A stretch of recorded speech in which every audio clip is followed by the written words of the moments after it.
Hello बच्चों, कैसे हैं आप सभी। आशा करते हैं आप लोग अच्छे होंगे। कल के वीडियो में हम लोग देखे थे जो है कुछ बेसिक चीज़ें। आज भी बेसिक क्लास का दूसरा पार्ट है ये, और जिसमें हम लोग सीखेंगे। आप लोग वीडियो यहाँ देख सकते हैं बोर्ड पर सदिश राशियाँ, अदिश राशियाँ, व्युत्पन्न राशियाँ और उनके मात्रक, पूरक राशियाँ और उनके पूरक मात्रक, ऐकिक नियम। ये बेसिक चीज़ें हैं जो जानना बहुत ज़रूरी है, और तभी हम भौतिक विज्ञान को अच्छे से पढ़ सकते हैं। तो चलिए एक एक करके देखते हैं क्या होती हैं सदिश राशियाँ, अदिश राशियाँ क्या होती हैं, और ये सब जो लिखा गया है ये सब क्या होती है। आइए देखते हैं। सदिश राशियाँ वे राशियाँ होती हैं जिनको व्यक्त करने के लिए हमको परिमाण के साथ साथ दिशा की भी जरूरत पड़ती है। तो ऐसी राशियों को हम लोग सदिश राशियाँ कहते हैं। और अदिश राशियाँ वे राशियाँ होती हैं जिनमें दिशा की जरूरत नहीं पड़ती है, केवल परिमाण से ही हम उनको व्यक्त कर सकते हैं। अच्छा, कुछ बच्चों को ये कन्फ्यूजन में रहता है कि सदिश राशियाँ, अदिश राशियाँ क्या होती हैं, परिभाषा जानते हुए कन्फ्यूजन में रहते हैं। तो मैं आपको बता दूँ याद करने का एकदम बेजोड़ तरीका, कि इसमें लगा हुआ है, इसके पहले अक्षर को अगर हम लोग ध्यान दें तो इसमें लिखा है स और दिस, और यहाँ देख सकते हैं लिखा है अ, और यहाँ लिखा है दिस। तो अगर इनको हम जोड़ दें तो स, दिस और अदिश प्राप्त हो जाता है। तो यहाँ कैसे याद रखेंगे, यहाँ देखेंगे बच्चे। स का मतलब होता है सहित, स का मतलब होता है सहित, और अ का मतलब होता है नहीं या मत। तो ऐसे याद रख लेंगे। एक एग्जाम्पल से आपको समझाते हैं कि जैसे लिखा रहता है, आपके घर कोई निमंत्रण आता है, पत्र आता है, तो उस पर लिखा रहता है सपरिवार आइए, या सपरिवार निमंत्रित है। तो सपरिवार क्या लिखा रहता है, सपरिवार, सपरिवार, सपरिवार लिखा रहता है। इसका मतलब परिवार सहित आइए। उसी प्रकार यहाँ सदिश लिखा है, दिश का मतलब दिशा, स का मतलब सहित, इसका मतलब दिशा सहित। तो ऐसे हम लोग याद रख लेंगे इसकी परिभाषा, कि ऐसी भौतिक राशियां जिनको व्यक्त करने के लिए हमें परिमाण के साथ साथ दिशा की भी जरूरत पड़ती है, उसको हम लोग सदिश राशियां कहते हैं। और इसके ठीक विपरीत हम देख सकते हैं, यहाँ लिखा है अ का मतलब होता है नहीं या मत। तो इसका मतलब ऐसी भौतिक राशियां जिनको व्यक्त करने के लिए हमें दिशा की जरूरत नहीं पड़ती है, तो ऐसी राशियों को हम लोग क्या कहते हैं, अदिश। अच्छा, थोड़ा सा एग्जाम्पल भी देखते हैं इनका जो है, कि सदिश राशियां, अदिश राशियां क्या है। जैसे अगर हम लोग लें विस्थापन को ले लें, त्वरण को ले लें, वेग को ले लें, या बल को ले लें, ये सभी राशियां आप देख रहे हैं, ये क्या है, ये सदिश राशि। इनको व्यक्त करने के लिए हमको केवल परिमाण की जरूरत नहीं बल्कि दिशा की भी जरूरत पड़ती है। तो दोनों साथ साथ की जरूरत पड़ती है, इसलिए हम इसको जो है सदिश राशि की श्रेणी में रखते हैं। इसके विपरीत अगर देखें अदिश राशियों का एग्जाम्पल भी ले सकते हैं। जैसे यहाँ कार्य हो गया। अब कार्य को व्यक्त करने के लिए हमें कोई दिशा की जरूरत नहीं पड़ती है, ठीक है। और लंबाई हो, लंबाई या दूरी हो, हम कह सकते हैं 4 किलोमीटर, लेकिन ये नहीं कहते हैं कि 4 किलोमीटर पश्चिम में। जैसे ही हम लोग दिशा का नाम लेंगे, तो दिशा अगर आ गया और परिमाण तो है ही साथ, तो जो है सदिश राशि की श्रेणी में आ जाता है। तो वह विस्थापन होगा, वह क्या हो जाएगा, विस्थापन हो जाएगा। वही लंबाई विस्थापन हो जाएगी जब हम लोग दिशा में दिशा बता देंगे। जैसे आपसे कहा जाए कि आप 10 किलोमीटर पश्चिम में जाइए, तो ये दिशा भी बता दिया गया और 10 किलोमीटर उसका वह मान बता दिया गया। तो कहने का मतलब ये हो गया, इसमें परिमाण और दिशा दोनों होती है, और इसमें परिमाण की जरूरत पड़ती है, दिशा की जरूरत नहीं पड़ती है। हमें उम्मीद है कि आपको सदिश और अदिश की परिभाषा अच्छे से समझ में आ गई होगी। चलिए बच्चे आगे बढ़ते हैं। अच्छा, इसके बाद ये इन दोनों चीज़ों के बारे में हम कल चर्चा किए थे, थोड़ा सा कम समझ में आया होगा, इसलिए फिर से बता देना चाहते हैं। इसके पहले हम लोगों ने पिछले वीडियो में चर्चा किया था मूल राशियाँ। और तो मूल राशियाँ क्या होती हैं, ऐसी राशियाँ जो अपने आप में स्वतंत्र होती हैं। जिन और व्युत्पन्न राशियाँ क्या होती हैं, मूल राशियों की सहायता से जिसको प्राप्त करते हैं उनको हम लोग व्युत्पन्न राशियों की श्रेणी में रखते हैं, और उनके मात्रक व्युत्पन्न मात्रक कहते हैं। जैसे एक एग्जाम्पल से आपको समझाने का प्रयास करेंगे। जैसे मूल राशियों की संख्या 7 बताई थी हमने, और जैसे ले ले बल को ही ले लेते हैं। बल, बल बराबर हमने पढ़ा है द्रव्यमान गुणे त्वरण। मेरे प्यारे बच्चों, आप जानते हैं कि यह जो है बल सदिश राशि है और ये त्वरण भी सदिश राशि, द्रव्यमान अदिश राशि है।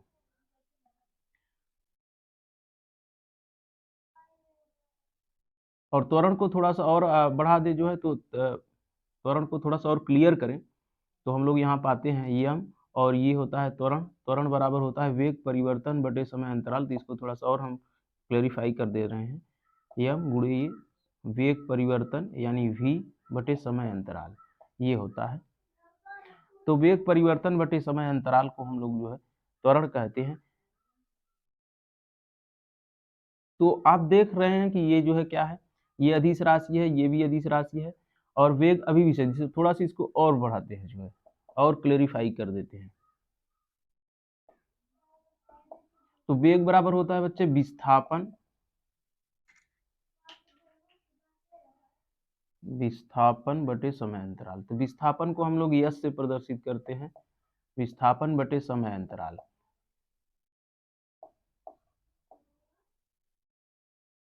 तो आप देख सकते हैं यहाँ पर समय क्या है, समय अदिश राशि है, द्रव्यमान भी अदिश राशि, इसको दिशा की जरूरत नहीं पड़ती है द्रव्यमान को। और ये दूरी या विस्थापन जो है, दूरी कह सकते हैं ये, तो ये भी क्या है, इनकी सहायता, ये मूल राशियां हैं, ये तीनों क्या है, मूल राशियां हैं। समय, द्रव्यमान और ये विस्थापन तीनों क्या है, मूल राशि। हमने कल की वीडियो में आप देखे होंगे कि जो है मूल राशियों की चर्चा हमने की थी। तो मूल राशियों में ये आ गया द्रव्यमान, यहाँ हो गया आपका दूरी या लंबाई, और ये आपका समय, समय।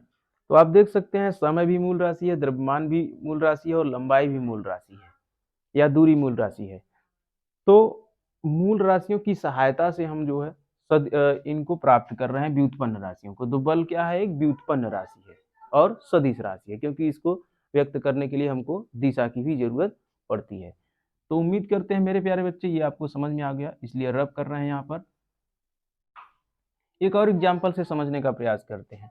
जैसे वेग को ही ले लें या चाल को ले लें, तो चाल बराबर होता है दूरी बटे समय, दूरी बटे समय, दूरी बटे समय।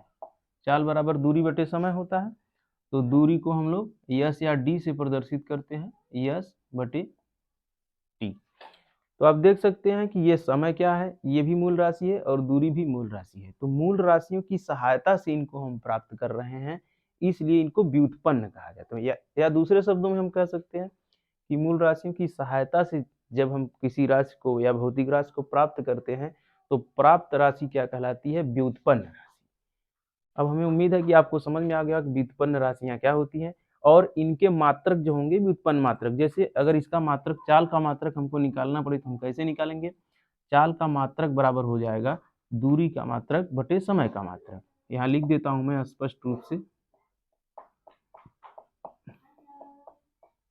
चाल का मात्रक बराबर दूरी का मात्रक बटे समय का मात्रक।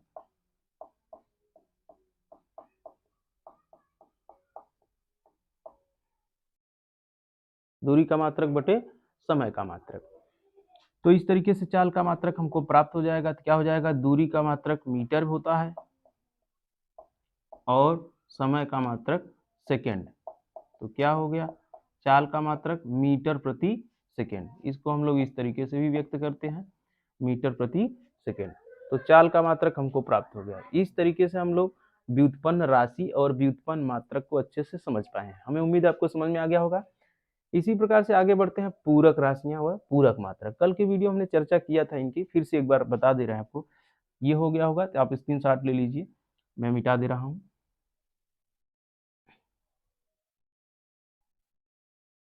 तो पूरक राशियां क्या होती हैं बच्चे, आइए देखते हैं। पूरक राशियों की संख्या 2 है, हमने बताया था। तो ये आते हैं कोण और घन कोण। जो पूरक राशियां होती हैं 2 होती हैं, कोण और घन कोण। चलिए एक एक करके समझ लेते हैं ये क्या होती हैं। कोण क्या होता है, तो कोण आप जानते हैं दो सरल रेखाएं होती हैं, इनके झुकाव से, ये दो सरल रेखाएं हैं, इनके झुकाव से अगर इनको मिला दें तो ये जो झुकाव बन रहा है, ये झुकाव ही क्या कहलाता है? कोण। तो दो सरल रेखाएं, मान लीजिए इसका नाम है ए बी, नाम रख दिया और यहाँ सी रख दिया, तो ये दोनों मिलके, ठीक है, ये जो आकृति बना रहे हैं उसी को कोण कहते हैं। तो इस कोण को हम लोग इस तरीके से परिभाषित कर सकते हैं कि दो सरल रेखाओं के झुकाव से, ये जो झुकाव देख रहे हैं, से बनी हुई आकृति कोण कहलाती है। इसका मात्रक, कोण का मात्रक रेडियन में मापा जाता है, तो आप लिख सकते हैं कोण का मात्रक, कोण का मात्रक क्या होता है? रेडियन। मैं ऊपर यहाँ लिख दे रहा हूं रेडियन, रेडियन, रेडियन, कोण का मात्रक रेडियन। इसी प्रकार से घन कोण, इसका मात्रक होता है स्टेरेडियन, स्टेरेडियन। मेरे प्यारे बच्चों, आपको घन कोण तो समझ में आ गया होगा, लेकिन घन कोण आप हो सकता हो ना जानते हो, मैं बता दे रहा हूं, आप इसको भी समझिए और सीखिए। इसको मैं मिटा दे रहा हूं, तब समझा रहा हूं आपको कि घन कोण क्या होता है। तो घन कोण समझ लेते हैं क्या होता है। अच्छा, किसी गोली पृष्ठ द्वारा, किसी गोली पृष्ठ द्वारा, ये मान लीजिए कोई गोले का पृष्ठ है, पृष्ठ भाग है कह सकते हैं, ये पूरा अगर गोला अगर इस तरीके से बना दें हम लोग,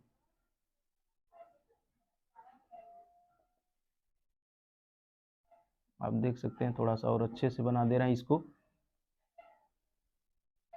मान लीजिए कि यह गोला है, तो गोले का एक पृष्ठीय भाग हम ले लें, तो इस गोले के पृष्ठीय भाग, जो पृष्ठ का क्षेत्रफल है, इसके द्वारा इस गोले के केंद्र पर एक कोण अंतरित किया जाता है।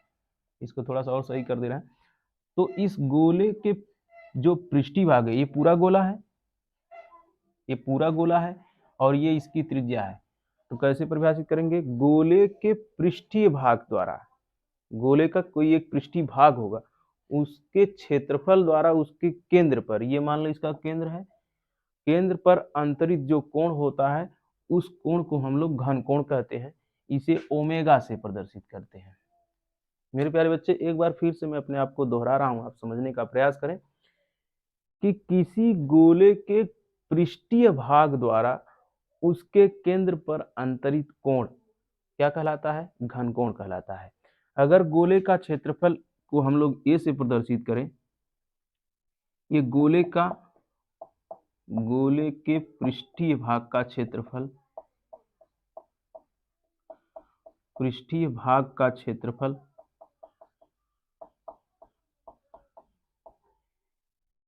ए से प्रदर्शित करें और इसकी त्रिज्या को आर से प्रदर्शित करें,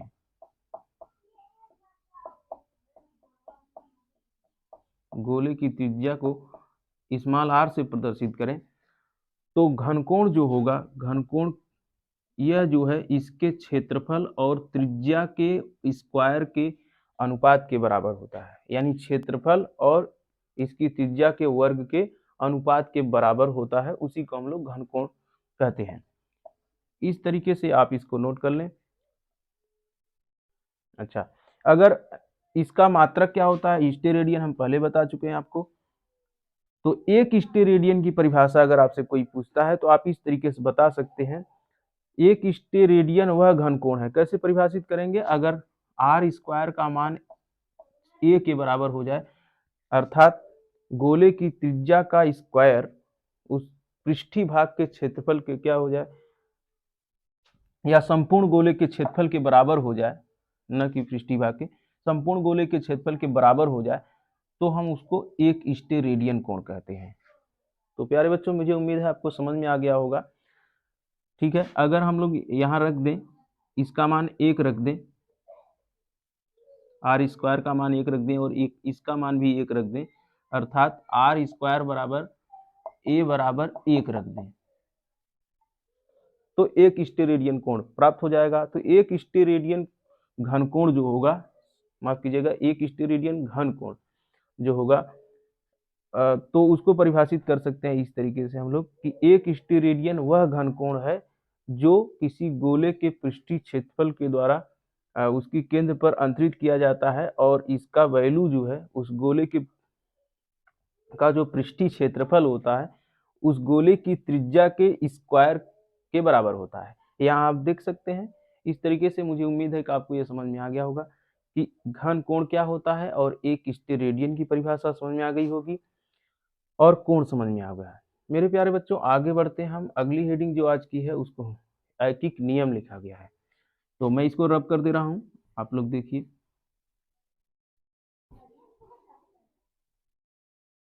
ऐकिक नियम क्या होता है? ऐकिक नियम समझना बहुत जरूरी है मेरे प्यारे बच्चों, क्योंकि सवाल लगाते समय इसकी जरूरत हमें हर जगह पड़ती है, बहुत जरूरी है। तो आइए देखते हैं ऐकिक नियम कैसे समझते हैं। ऐकिक नियम का मतलब है इकाई पर निकालना किसी चीज का मान।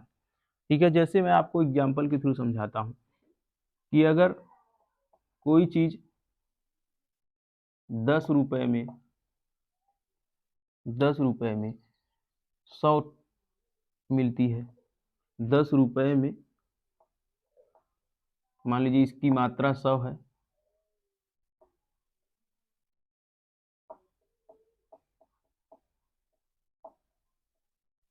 तो 1 रुपए में कितना होगा, इसी को ऐकिक नियम कहते हैं। 1 रुपए में कितना मिलेगा, 1 रुपए में कितना मिलेगा बच्चे? तो यहाँ क्या करेंगे हम, 1 रुपए में चूंकि कम मिलेगा, 10 में 100 मिल रहा है तो 1 रुपए में कम मिलेगा, तो कम के लिए हम क्या करते हैं, भाग दे देते हैं। क्या कर देते हैं, भाग। तो ये हो जाएगा, ये 0 से 0 कट जाएगा, तो इसका मतलब 1 रुपए में 10 मिलती है। यही नियम हमको लगाना है, इसको हम लोग बोलते हैं ऐकिक नियम। क्या बोलते हैं, ऐकिक नियम। ठीक है प्यारे बच्चों, मुझे उम्मीद है कि आपको आज की बताई हुई सारी चीजें समझ में आ गई होंगी। अभी ये जो है आज का बेसिक क्लास का दूसरा दिन है, और आप मुझे कमेंट करके बताएं कि कौन सी चीज़ें आपको नहीं समझ में आई। मैं फिर से अगले वीडियो में उसको समझाने का प्रयास करूंगा, और अगर अच्छा लगता है तो आप कमेंट करके वो भी बताएं। तब तक आप बहुत बहुत धन्यवाद आपको।